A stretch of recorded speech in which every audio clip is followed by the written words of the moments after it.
રાજકોટ જિલ્લામાં 132 લગભગ સેન્ટર્સ ઉપર 10thનો આજે એક્ઝામ શરૂ થઈ ગયો છે અને આ તમામ વિદ્યાર્થીઓને આજે ન્યૂ એરા સ્કૂલના કેમ્પસમાં એક બાળકોને તણાવમુક્ત માહોલમાં એક્ઝામ આપવા માટે એક સંદેશ આપવા માટે સ્કૂલ એડમિનિસ્ટ્રેશન અને જિલ્લા વહીવટીતંત્ર એકઠા થયા છે.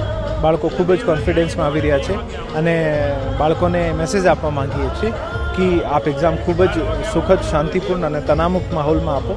એક્ઝામ આપ આખા વર્ષ બહુ સારી સ્ટડી કરી છે તો રિઝલ્ટ ખૂબ સારો આવશે અને આ જે 10મીનો એક્ઝામ છે જીવનમાં ભવિષ્યમાં આવવાવાળી ચુનૌતીઓનો એક પ્રથમ સીડી છે, જેથી આનાથી ગભરાવાનું નથી.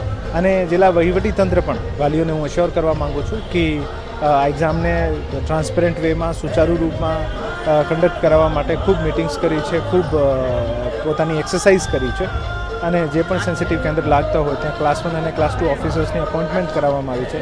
આખું એક્ઝામ આખી પ્રક્રિયા દરમિયાન સિનિયર ઓફિસર્સના સુપરવિઝનમાં થવાનું છે અને હું વાલીઓને એશ્યોર કરું છું કે આ એક્ઝામ ખૂબ સારી રીતે અને સિક્યોર માહોલમાં કન્ડક્ટ થશે અને બાળકોનો પણ ખૂબ સારો રિઝલ્ટ આવે. આને માટે શુભકામનાઓ. બહુ એક્સાઇટમેન્ટ છે, તૈયારી બહુ સરસ છે, બધું બે વાર થઈ ગયું છે અને સરસ છે બધું. આખું વર્ષ સારી મહેનત કરી હતી, અત્યારે છેલ્લે બી સારી કરી એટલે પેપર સારું જ જશે. નર્વસ થવાની કંઈ જરૂર નથી, આપણી મહેનત સારી હોય, આપણે ખુદ ઉપર ભરોસો રાખવો જોઈએ અને પેપર સારું જાય. અસાઇનમેન્ટ તો ફૂલ છે અને સહેલું હોય છે એવું મારું અપેક્ષા છે. અમારા એક નાના ગામમાં ત્રુપિ નીચે કરીને છે એને અમે શ્રેય આપશું. તો નર્વસ નહીં થવાનો કોઈ દી અને એને આપણા ગુરુ ઉપર ધ્યાન રાખવાનું અને એને આપણી માથે પૂરી મહેનત કરવાની.